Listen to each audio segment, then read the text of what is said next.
that would help it be more organized so that he could do what he loved to do.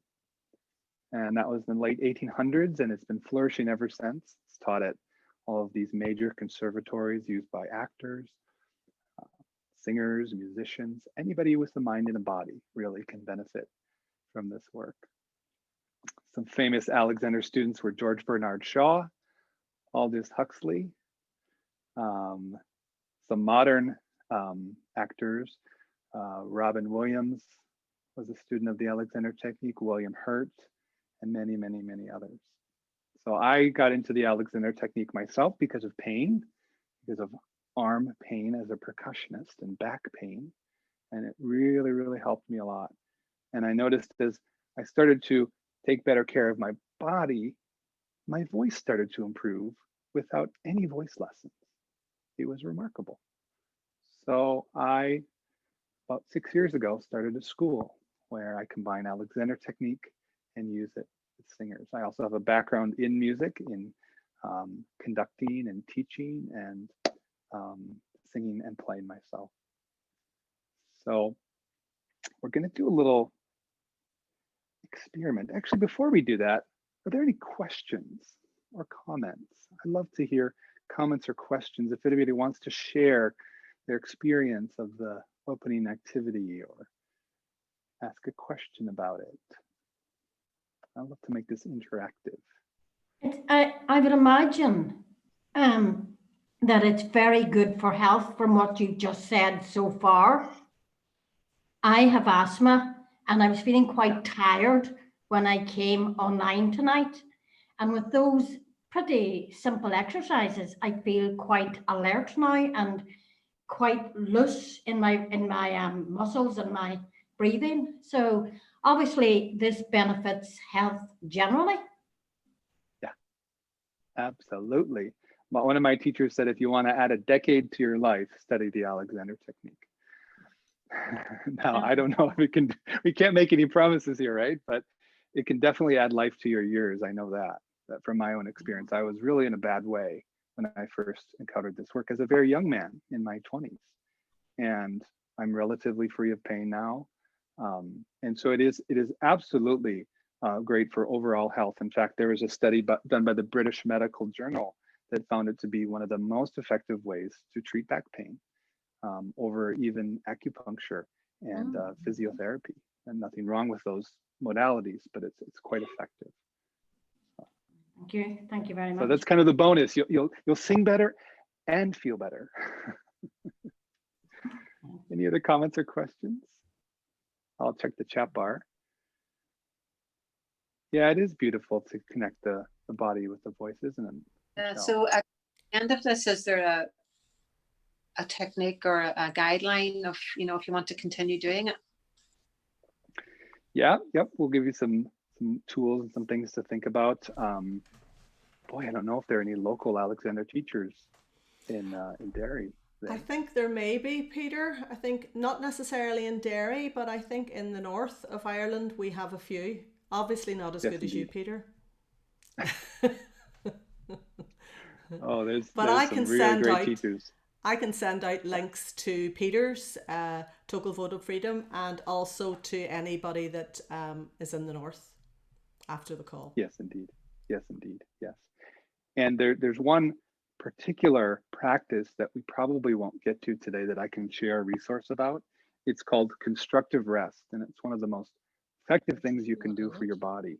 And it's essentially lying on the floor in semi-supine with some books under your head and doing nothing.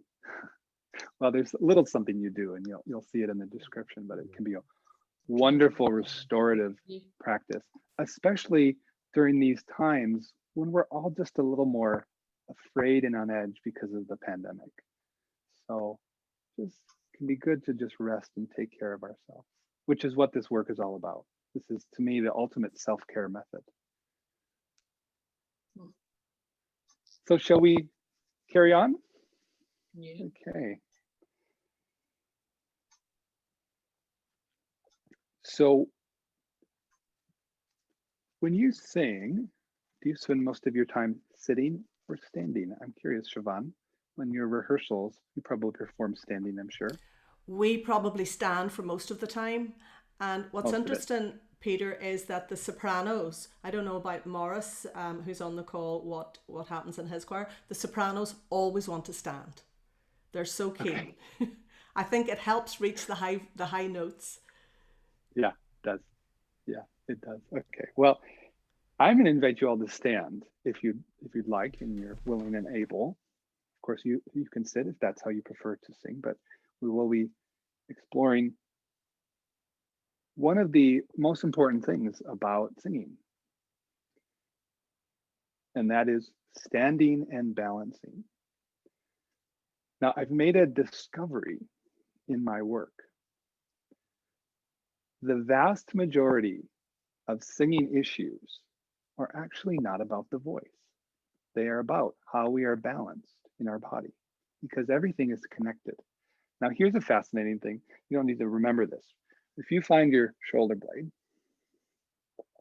there is a muscle called the omohyoid muscle, which goes from your shoulder blade all the way here up to your hyoid bone. Now, your hyoid bone is above your larynx. So if you find your voice box, and if you go up a little bit, you'll feel another little bone. It's free floating. So the arm structure, we talked earlier about scapula being part of arm, has a direct connection to the vocal mechanism. So what we do with our arms and our legs and our whole body directly influences the voice. So we're going to start with our base, which is the feet.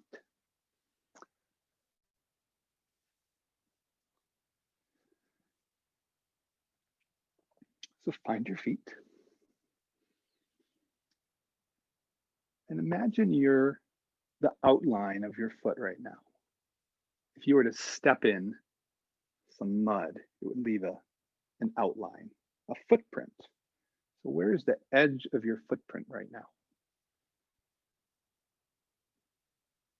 So you can, your toes there in the front, you can wiggle them. And you have the mid part of the foot, and then this heel bone, which connects to the floor, obviously. Then you have that ankle joint. Now, where is the back of your heel in relationship to your ankle joint? And if you want to look,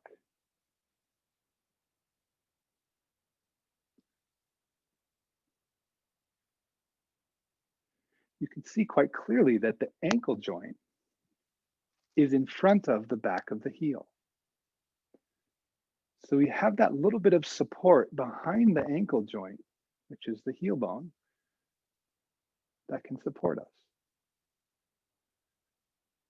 Now that's very different than if we thought of the heel directly under the ankle, which would create more of an L shape. So enjoy that little bit of support behind your ankle joint as you think of the toes radiating out like rays of sunshine. So imagine that each of the fronts of your toes are like light beams that radiate out. So you have your heel support and you have the whole foot spreading out to support you.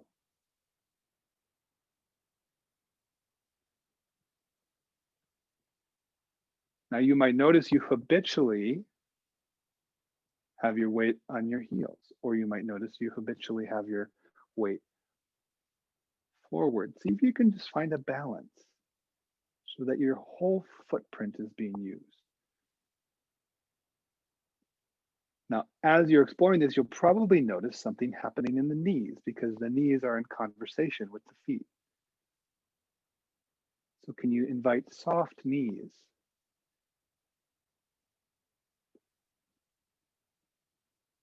For contrast, you can lock the knees. We don't want that. And if they're too loose, then it'll be sort of a wet noodle, but see if you can have them some sort of happy medium where they're just soft and buoyant and responsive to the feet. So again, I'll give you some time here to explore what singing is like Feeling this support of the ground beneath you, the whole footprint, heel behind, supporting the whole body, radiating toes, soft knees. About 30 seconds to sing whatever you'd like.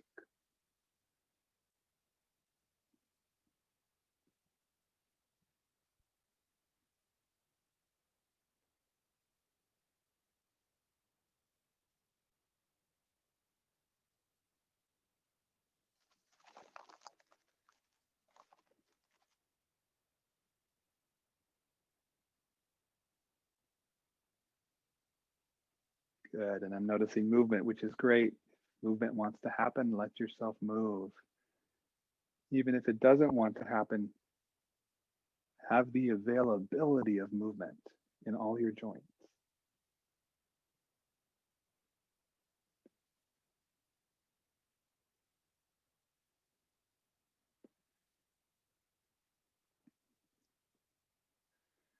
Okay, and we'll slowly come to a pause. And now we're going to go from the base to the top. And that is our head and our spine. So let's find our head and let's palpate, touch our skull with your fingertips. Get a sense of the shape of it. And so here we get to what I would consider one of Alexander's most important discoveries, having to do with the relationship of the head to the body and how it influences vocal function.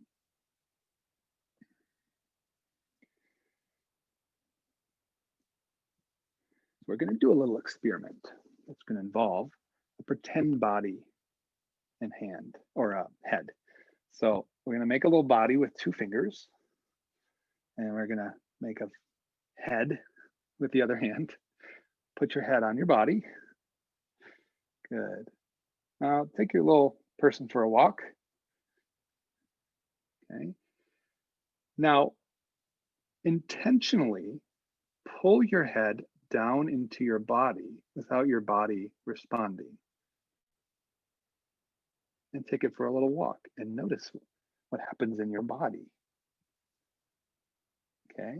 Now undo that. Just let the head float freely on top of your body. Good. So you probably noticed a change in the body, what the head was doing. Now, if we take that and apply it to our whole body, we're going to intentionally do that. We're going to put a little scrunch between our head and our spine. Okay, so let's do that. We're just going to add a little bit of a scrunch, just a tiny bit of scrunching. Okay, and try to sing something here with your little neck scrunch. You probably find it pretty challenging. It's not very comfortable even looking around everyone. Good. Now let's do this. We're going to unscrunch. Do you feel that subtle upward motion in your head and how your body responds? Good. Now we're going to start with the scrunch and then unscrunch. So scrunch and sing. And then as you're singing, unscrunch. Let your head move up and your whole body follow.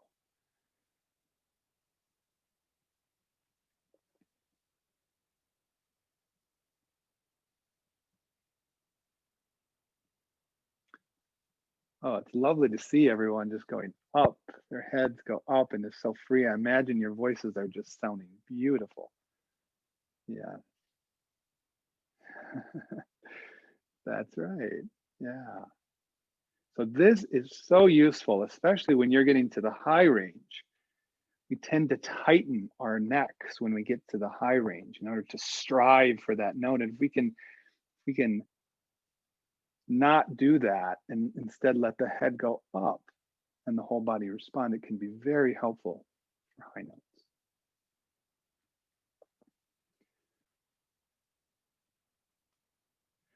So let's give you a little playtime here to play around with. We're going to connect the feet work we did with the head spine. So the top and the bottom. supported by the ground so that the head can move up and the whole body can follow.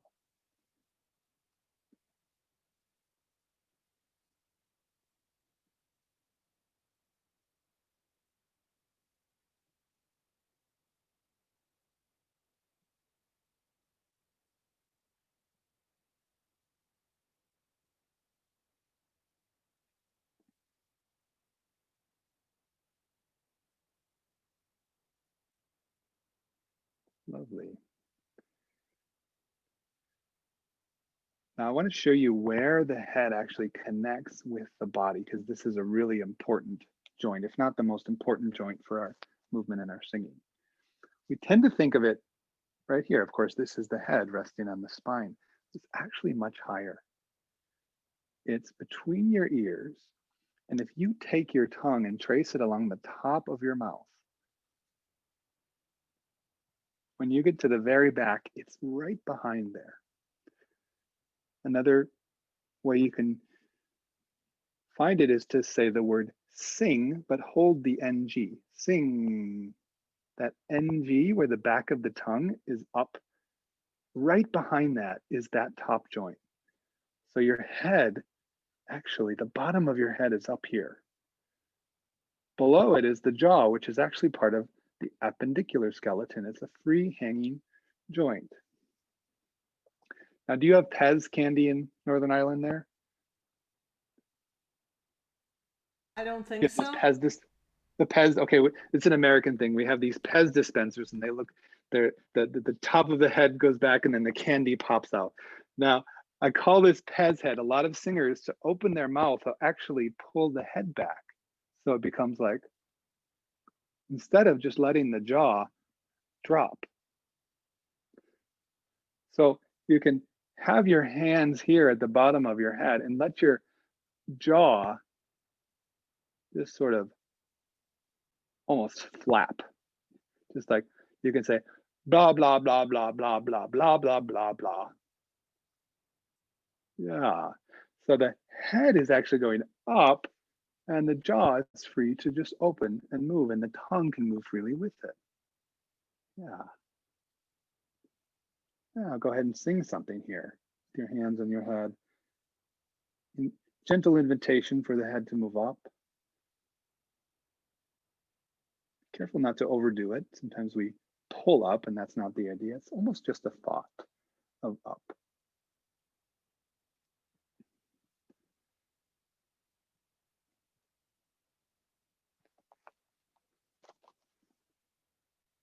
Go ahead.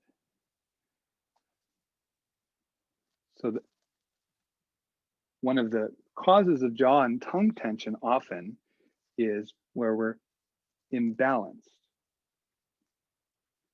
or we're pulling the head back and the jaw has to work extra hard to compensate for that. We're going to explore one more point of balance and then kind of add the pieces together. And that is the hip joints, as we discussed earlier. So the hip joints are kind of a tricky joint because they're not real obvious. So a lot of people think their joints are up here or on the outside, but they're actually deeper in. If you bend a leg about in that crease right about here, halfway between your middle and your outside is your hip joints. And like I said, the top of the leg joint is shaped like a ball, and then the pelvis has a socket. So it's like a glove and a ball. So you can think of this rolling motion that happens in the hips. We're going to explore 3 different kinds of tails. Okay, the first tail we're going to explore, which is the bum tucking sad dog tail. Okay, you can kind of just see what that's like. So you might notice, oh, I'm a bum tucker. A lot of people are. Some people, well, a lot of people, we have ideas about our butt and that it should be seen. So we tend to hide it. Now the opposite is the duck bum, where it's fanning out there. And then the intermediate is what we call dinosaur tail, like a big dinosaur tail just flopping in the back. So I'm going to give you about a minute to play around singing with the different tails. So sing with the sad dog tail, sing with the duck tail, and sing with dinosaur tail.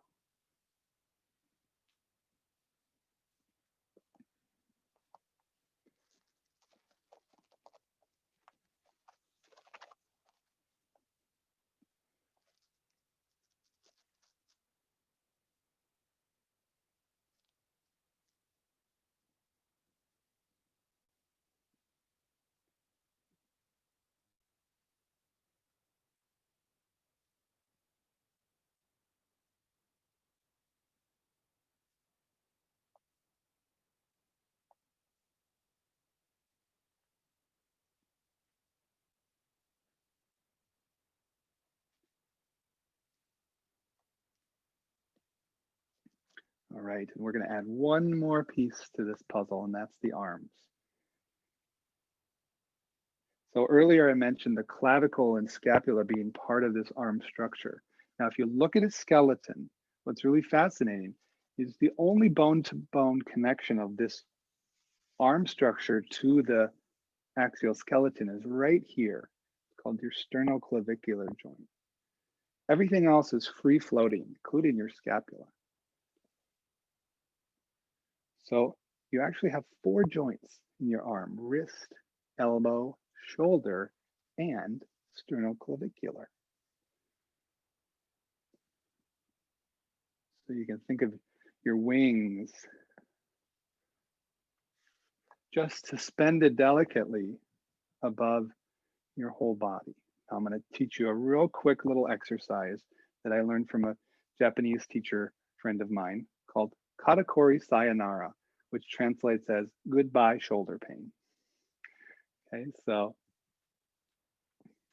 we're going to stand with our arms at our side, and we're going to think of our fingertips leading this motion where we lift our hands, and eventually they're going to end up pointed towards the sky.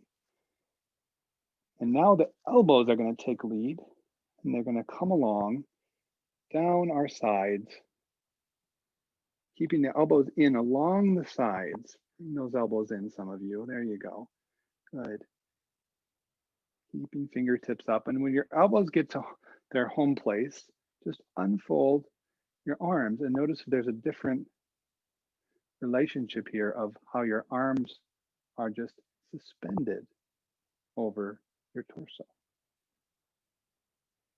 Good. Now, if you have music, you can take it, hold it in front of you.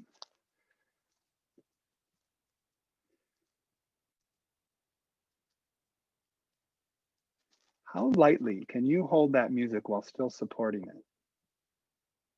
You may notice yourself gripping it, and can you undo that? Where's the point where you would almost drop it?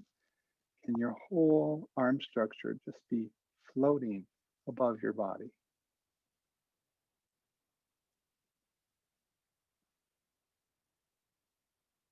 Good.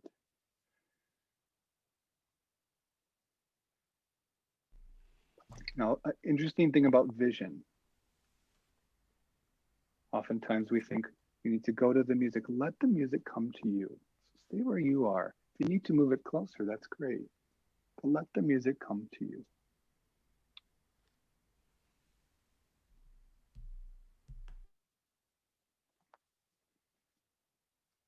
So we're gonna put it all together. I realize we're getting to the end of our time. It goes so fast. So feet, heels, radiant toes, soft knees, head moving up, whole body responding, easy dinosaur tail, suspended arms, letting the ribs move freely, and just take 20, 30 more seconds to sing.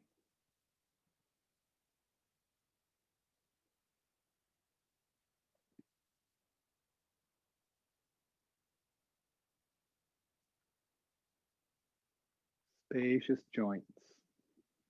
Lots of room.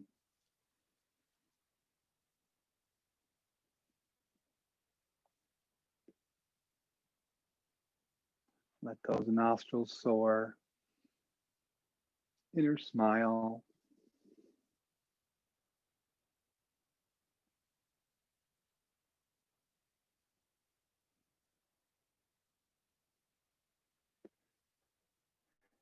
Good, and we'll bring it to a close. I just wish I could hear you all sing. That's the only thing I don't like about these Zoom meetings. But maybe someday I'll come to Derry and we'll do a workshop in person. Wow. Well, I think we're going to have some time for question and answer. Okay, Well, great. Peter, I absolutely loved that. I particularly liked when you asked us to keep our music just to see at what point, because everybody's so tight and holding their music. So that was really nice. Can we maybe give Peter a wave of our hands for a round of applause? There we go. Now, thank you, Peter, so much. Thank you. We have a few minutes for question and answers. You can, if you want to, put it in the chat. I have Tony. Have you any questions? Just Tony is. I think Tony's gone off to. Are you there, Tony? No, I'm here.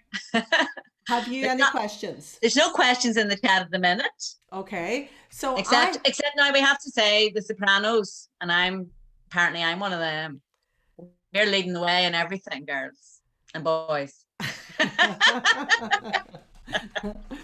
Well, I have a few that people sent me in beforehand, so maybe I'll run while everybody is thinking of their question. So Carol, who is one of our Sopranos from Momentum, just put in a question before we came online and said, if I can find it, yes, she said, why does my throat seize up if I try to sing on my own? What comes out isn't worth listening to. I know nerves can play a part, but there must be another reason too. Well, this is a general thing I'll say to that question, but I think it applies to a lot of questions. A lot of times when we have an issue in a part of us, we tend to focus on that part. And in fact, the more we focus on it, the more negative attention we give it, the worse it gets. I'm sure you've all had that experience. And so in this work, as you may have noticed, we look at the whole body.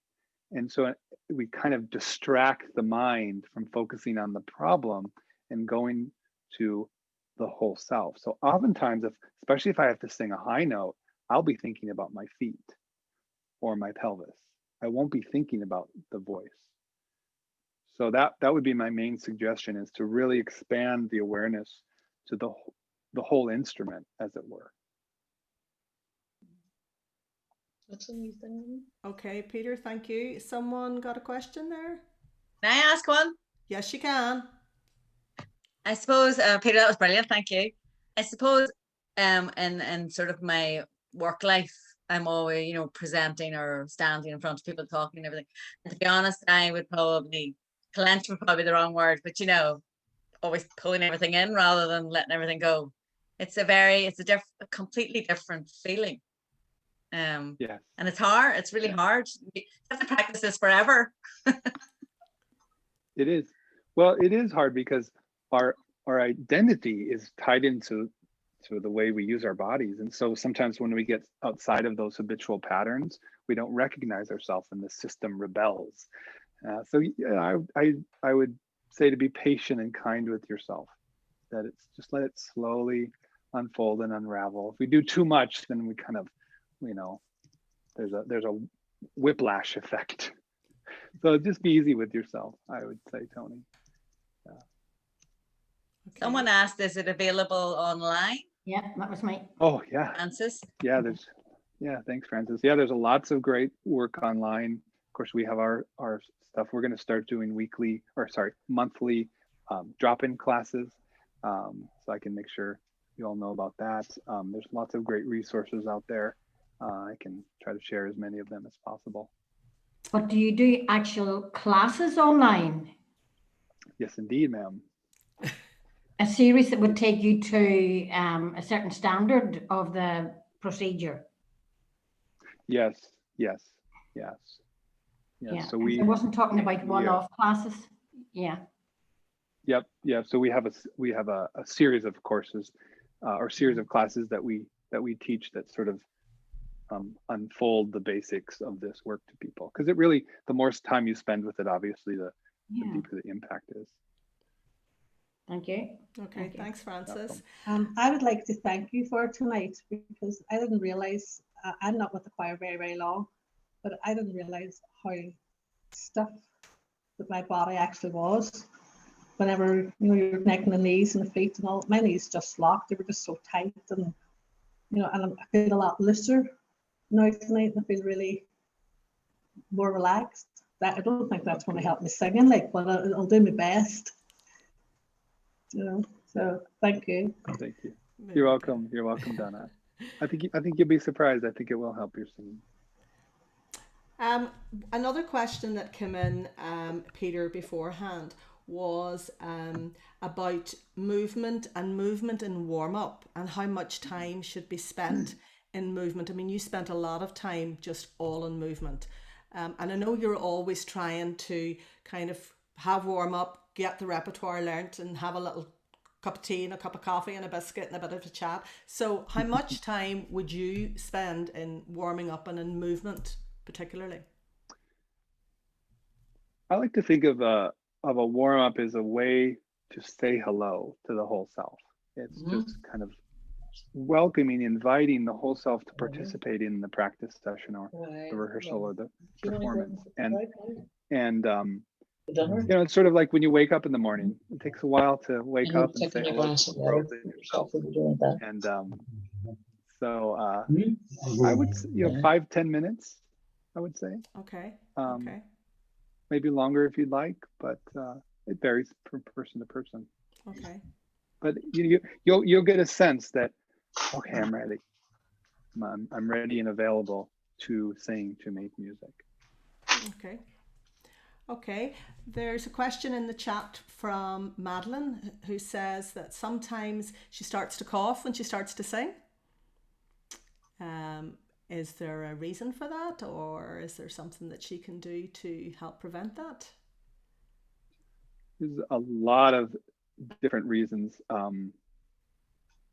And I can't speak to much of that because it's a little bit beyond my pay grade, but there are some great voice scientists and vocal health professionals that do help with those issues. There's so many different factors that are involved, but one thing I can say has to do with hydration. A lot of times we're just dry and not well hydrated, and hydration takes a while to set in. It doesn't happen instantaneously. So if you're going to be singing in the evening, make sure you hydrate during the day, of course. So that's the main thing I could speak to. Okay. And one more thing I'll add to that. A lot of times things will happen in our body which we don't want to happen. Now, because we're whole beings, we'll have a response to that which will actually cause us to tighten. And the main place we tighten is here in the head neck. It's called the startle response. If you've ever been startled, you may have noticed your head comes into your body like a turtle. And so when we, let's say something happens or we feel something we don't want to feel, we subtly tighten sometimes. So that's why if we go back to this head moving, neck free, it can actually work in our favor, even if things are happening that we don't want to happen. Okay. Another one from Michelle. How do you reach singing from your stomach rather than the throat? I'm just new at singing, thank you. And I'm too soft and need more gusto. I think we all could say that. Well, to me, it's actually, there's two other places that I don't think about the stomach much. I think of the pelvic floor, which is the bottom of the torso. Now, we didn't talk much about sits bones, but that's what we sit on. And down there is what's called the pelvic floor. And that's a really important part of singing. And then of course the feet. So I would think more about the pelvic floor and the feet when you're trying to sing in those high ranges. Peter, thanks so much for that. I'm a long time listener about Alexander technique, first time caller. Great. But I've just got 57 questions for you this evening, so I'll start with number one. I'm kidding. Two questions, Peter, he's a plant. No, shh, don't say that. One question is, and you kind of touched on this earlier, so much of our rehearsal time is spent sitting down, and just on the back of what you've just said about where you sit on the body, when you're standing, I understand about the imprint of the feet. Where should you sort of refocus that anchor point when you sit? Yeah, great question. So I just mentioned the sits bones, and they are the bottom of your torso. You can all find them and feel them. And I call them the feet of your torso. So when we're sitting, we're actually standing on our sits bones. So you can all find them, and you can play around with different tails while you're sitting. You can feel the pelvis kind of rocking back if you go into a sad dog tail or a duck tail, and find where it feels balanced. Now, because of the change in configuration, you might have to feel your head just a little bit forward of that. When we're standing, and I didn't mention this is really important. When we're standing, the idea is head spine joint balances over hip joint, balances over ankle joint. That's what people talk about alignment. That's kind of the ideal. Now, when we're sitting, head spine joint over hip joints, but sometimes even a little, just a tiny bit forward can be helpful. But you kind of have to find out what works best for you. But the sits bones are really the base. That's the most important thing. If we get too far back, we start to sit on our sacrum, the small of our back. A lot of teenagers tend to sit like that, which can cause major problems later in life. So I'll show you one little thing I like to do when I sit. Call it flipping the tails. So you imagine yourself as a concert pianist with tails. We flip the tails. So get the sits bones back and then get them back behind you a bit. You can all try that. Flip the tails. Get those sits bones a little bit more behind you, and you might find yourself in better sitting balance. That's great. Thanks for that. Second question, Marie? Second would be, okay, there are two. I'll choose one. The best position for feet when you're standing. My understanding is that they should be shoulder width apart. Would that be correct? Well, there's many different variables. Again, I'll show you my bare feet. There's the width, but there's also the direction that the toes are pointed. So you can experiment with that and feel what's best too. There's the duck feet, obviously, the pigeon toes, and then just sort of balanced. So I would play around with those different variables. Now, what's interesting is this motion happens at the hip joints. So this will be a very different hip situation than this, right? So experimentation is really important in this work. We're all shaped different, we're sized different, so we have to experiment and find what feels best for us.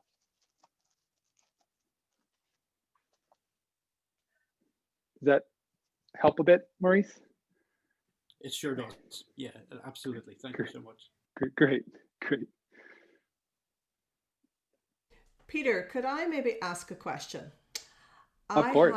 I have a bugbear when you see choirs standing, singing beautifully, but so rigid. And I'm always saying to the guys, you're allowed to move, just particularly, I know competition choirs and that maybe, need to be rigid and that. But, or if you see some of the gospel choirs and they're totally into their music and producing a fabulous sound, are we not better to move when we sing? I think it really, a lot of it depends on the style. A lot of it depends on the music and the range that we're singing in. Oftentimes, if I move too much during, let's say, a high passage, I don't feel that sense of support or stability that I need. But if it's in a comfortable range, I do like to move. I think there's too much movement. But the word I like is, see, I can watch someone that's very still but free, and I still get a sense of movement. I can watch someone that's moving a lot and they're very stiff. It's quality, not quantity. Okay. So I can be totally still but absolutely free, and you get this beautiful sense of movement in the music. A nice way of putting it.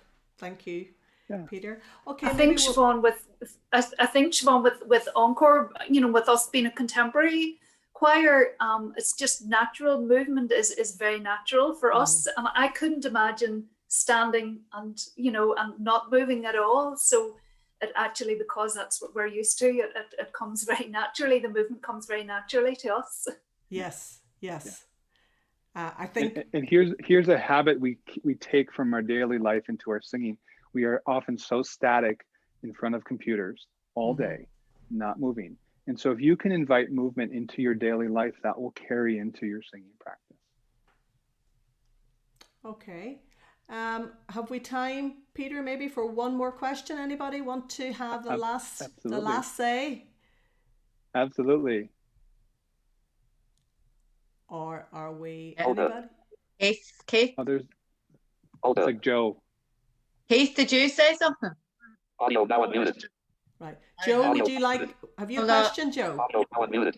Yeah, is there any way, Peter, that we could warm up really, really quickly? You've sort of touched on it, but I'm talking about if you need to warm up extremely quickly, is there any one exercise that we can use for that?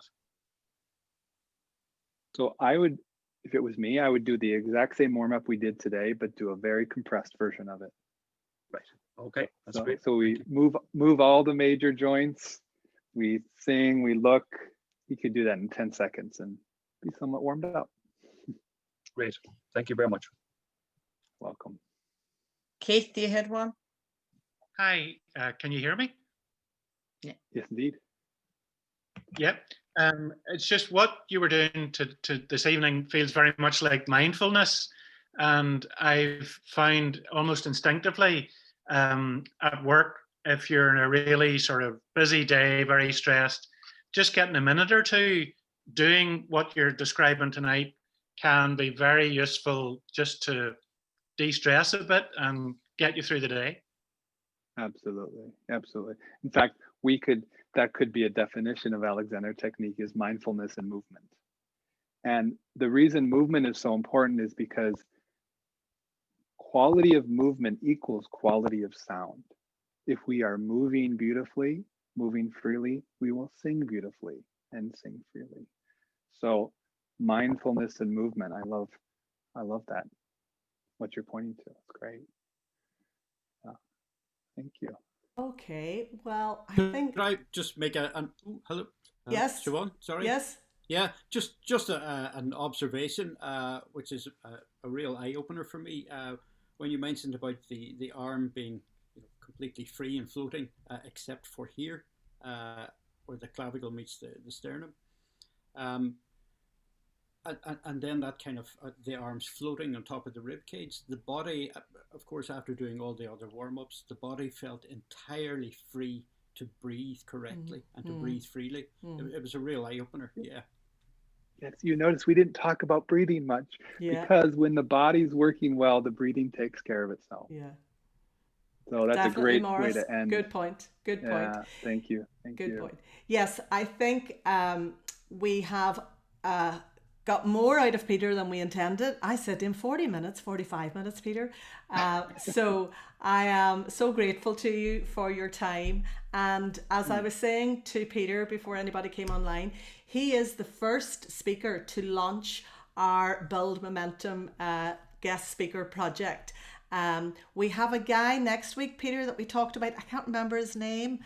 It might be Eric, somebody or other. I think Peter, I've heard of someone like, Peter's going to join us on the call next week. But can I just say a huge thank you, Peter? Will we do a round of applause, guys, for Peter? Thank you. Thank you. So helpful. Thank you all. You're all so lovely, so sweet. I loved spending this time with you, and I hope to do it again sometime soon. Oh, definitely, definitely. And as you can see from the chat, I think it was a very popular hour that we spent together. And maybe someday, Peter, you'll get to hear some of the choirs in person when you next visit Derry or Donegal. So all that remains is to thank everybody for coming online tonight. Thank Tony, my lovely assistant, who helped manage my nerves at the beginning. So Peter, thank you so much. Okay, guys, thanks a million. Thank you, Peter. Lots of love from Minnesota. Talk soon. Thank you. Thanks, Stay Siobhan. safe. Stay safe. Thanks, guys. Thanks, everybody. Bye, everybody. Good to see you. Bye. Bye. Bye.